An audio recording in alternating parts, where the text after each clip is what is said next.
Iran menyebut perjanjian gencatan senjata sebagai kekalahan total Amerika Serikat. Donald Trump mengancam akan menggagalkan negosiasi dan kembali berperang jika Selat Hormuz benar-benar dikenakan biaya.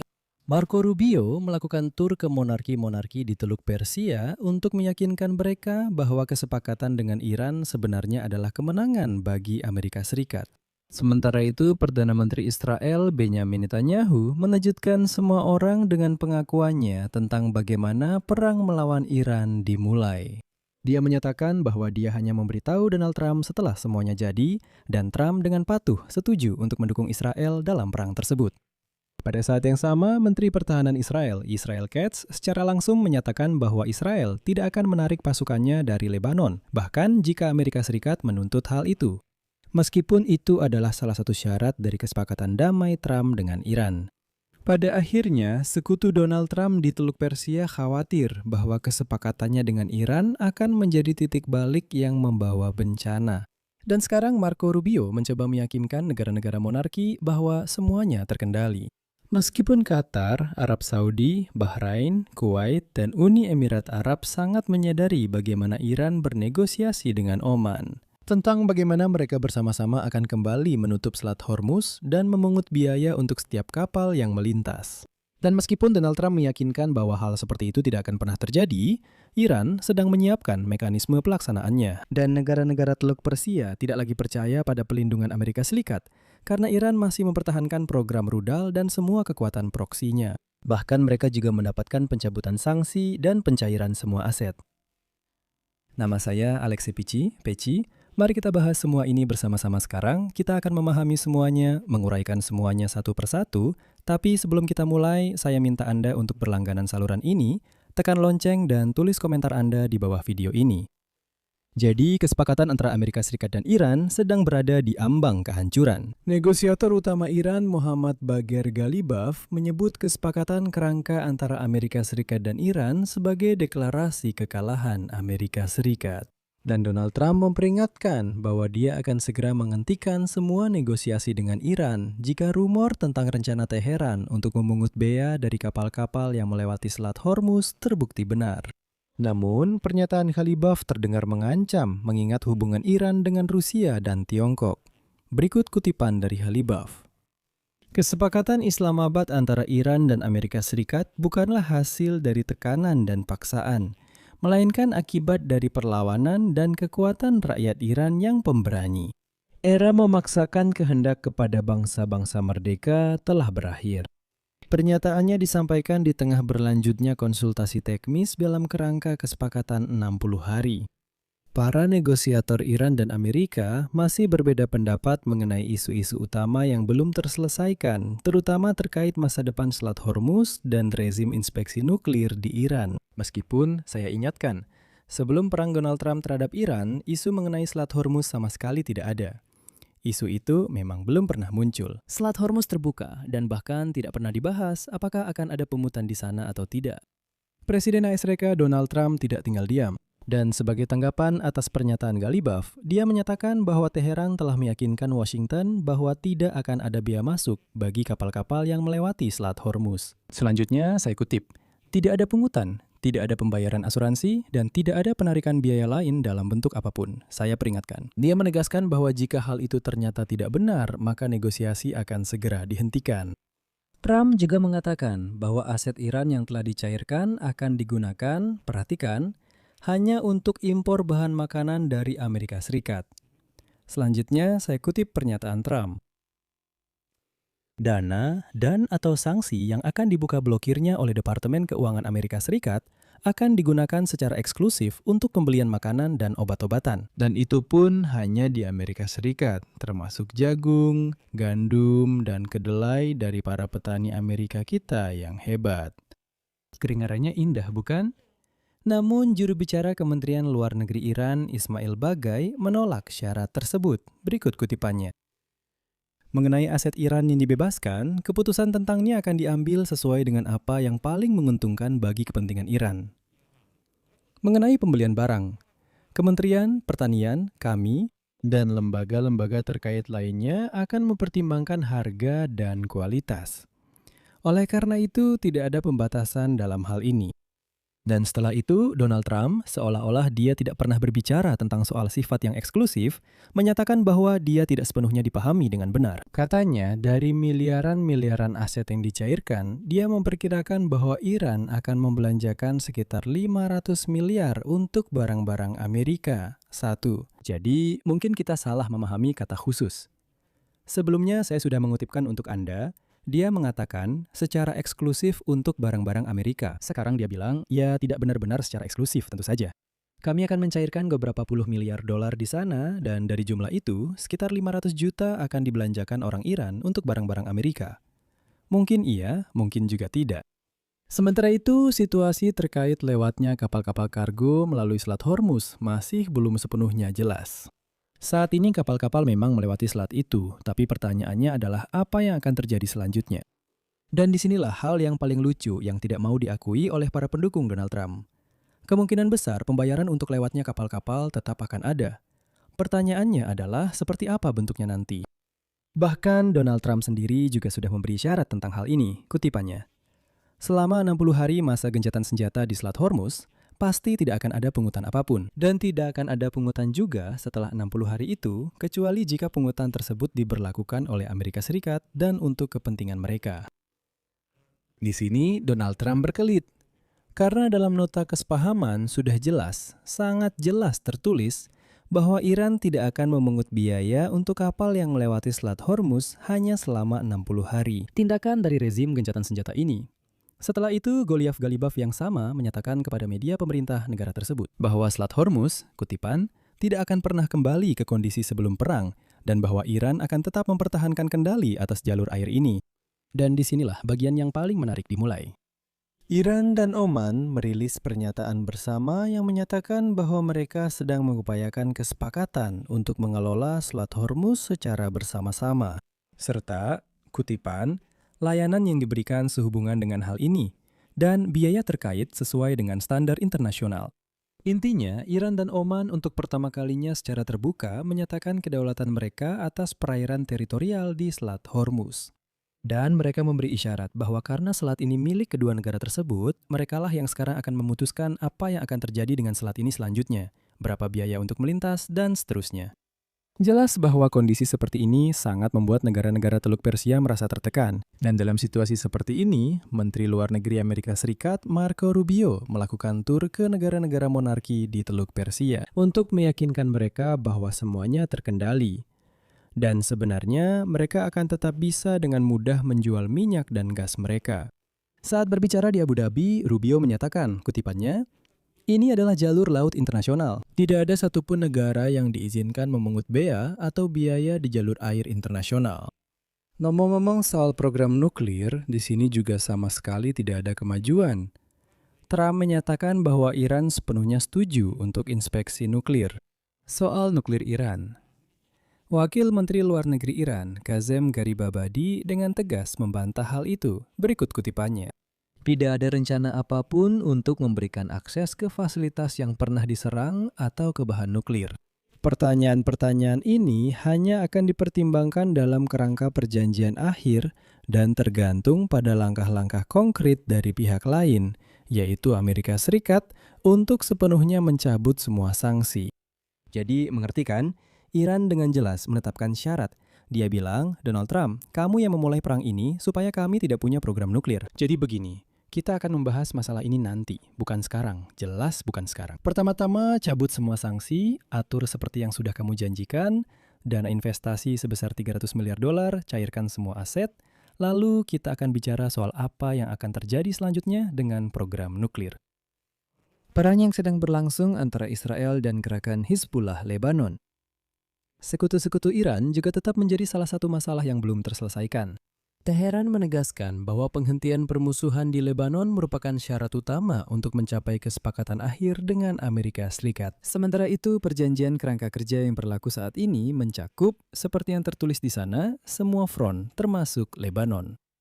Israel yang tidak ikut serta dalam kesepakatan tersebut menolak interpretasi seperti itu dan mengatakan, dengarkan, perang antara Amerika Serikat dan Iran adalah urusan kalian.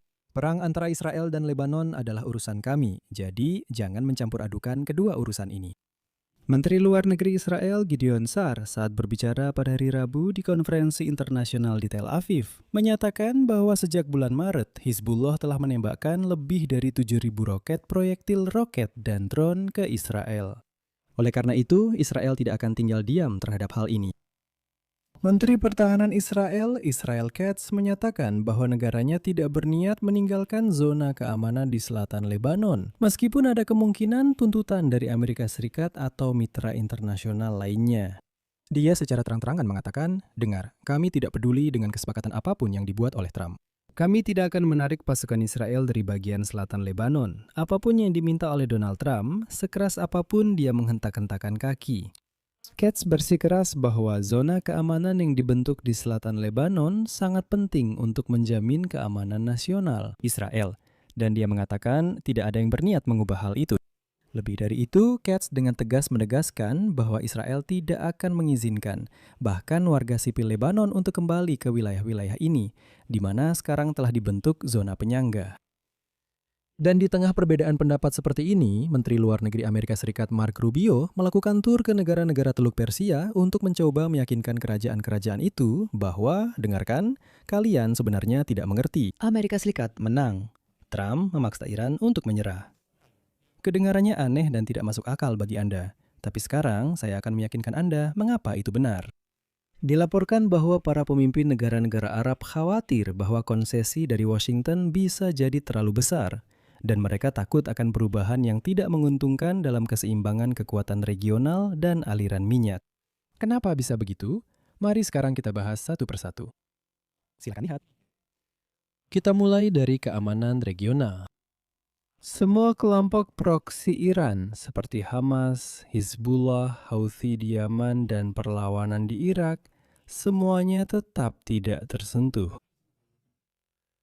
Iran akan terus mendukung mereka, dan dalam perjanjian kerangka kerja dengan Amerika Serikat, tidak ada satupun kata tentang semua kelompok militan ini. Sama sekali tidak disebutkan. Padahal bagi negara-negara Teluk Persia dan bagi Israel, ini adalah masalah yang sangat besar. Dan mereka berharap bahwa jika Trump sudah memulai perang besar, maka masalah ini akan terselesaikan, dan para teroris di berbagai penjuru Timur Tengah tidak akan lagi didanai oleh Teheran. Namun sekarang Iran akan memiliki lebih banyak uang lagi untuk mendukung kekuatan proksi tersebut. Karena Amerika Serikat telah mencabut semua sanksi atas penjualan minyak Iran, bahkan juga telah mencairkan aset-aset Iran senilai miliaran dolar.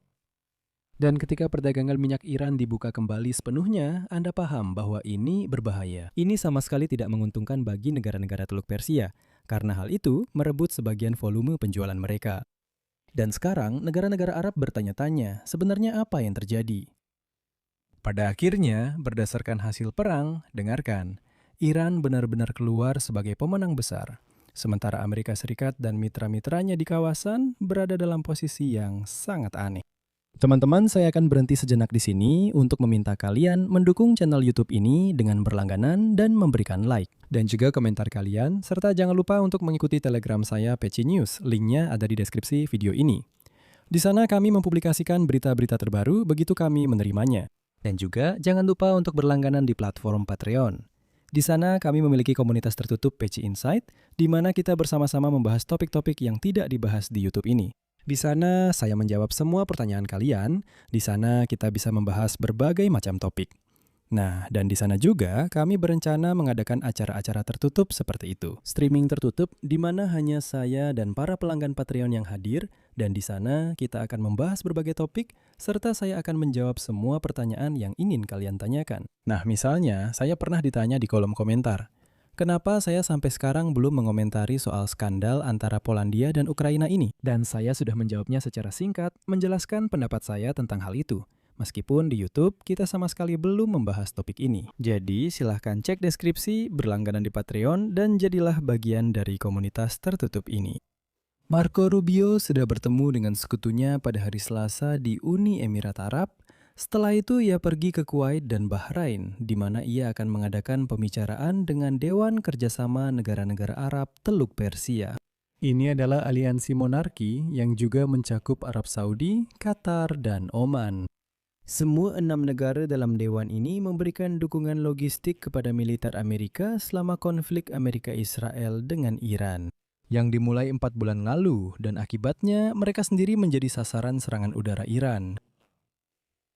Dan inilah beberapa pemimpin monarki Teluk Persia secara pribadi menyatakan kekecewaan mereka terhadap kesepakatan awal ini.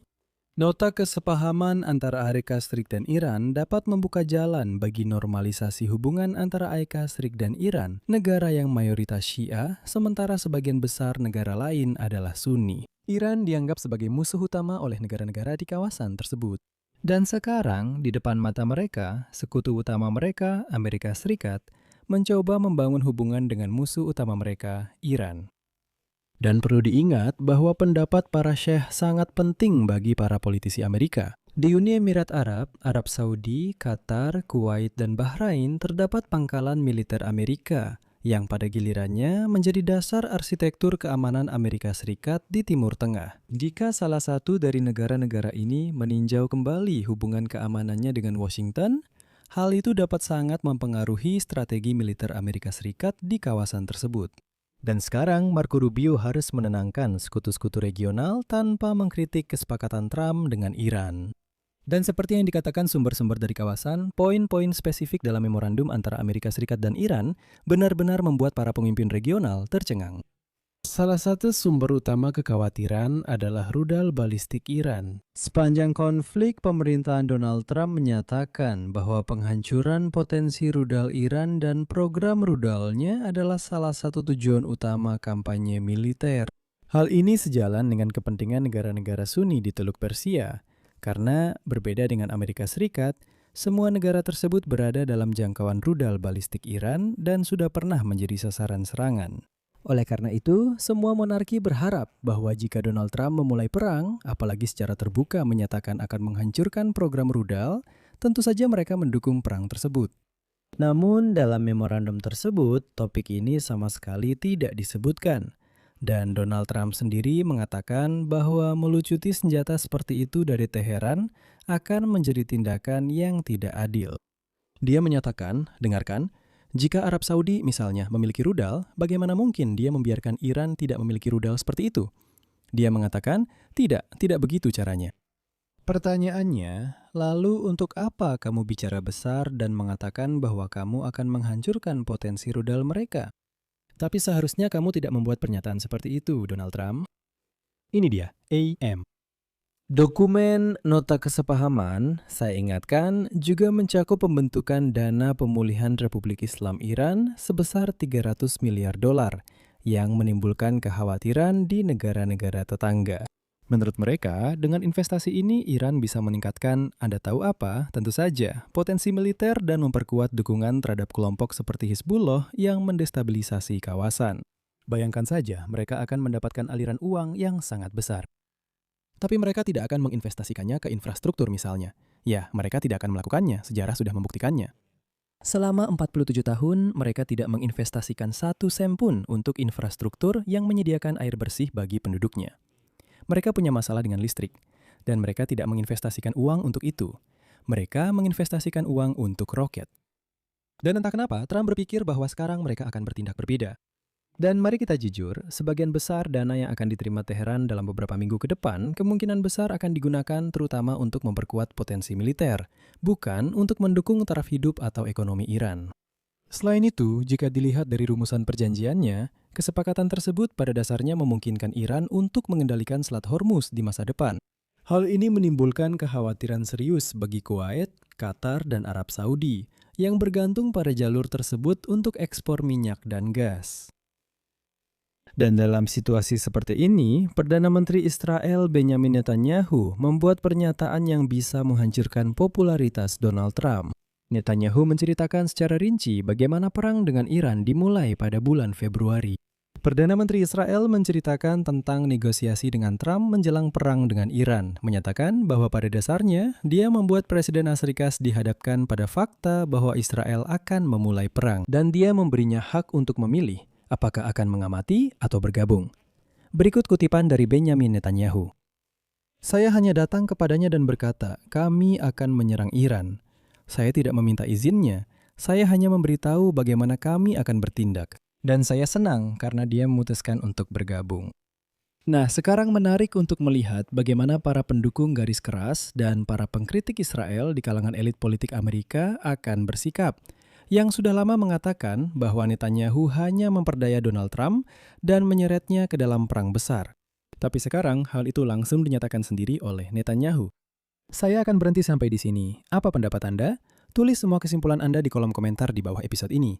Jangan lupa subscribe channel ini, tekan tombol lonceng, dan jangan lupa beri like. Jika Anda ingin mendukung channel YouTube ini secara finansial, hanya sekali saja, Anda bisa melakukannya dengan donasi berapapun, bahkan yang paling kecil, melalui tautan dan informasi rekening di deskripsi video ini.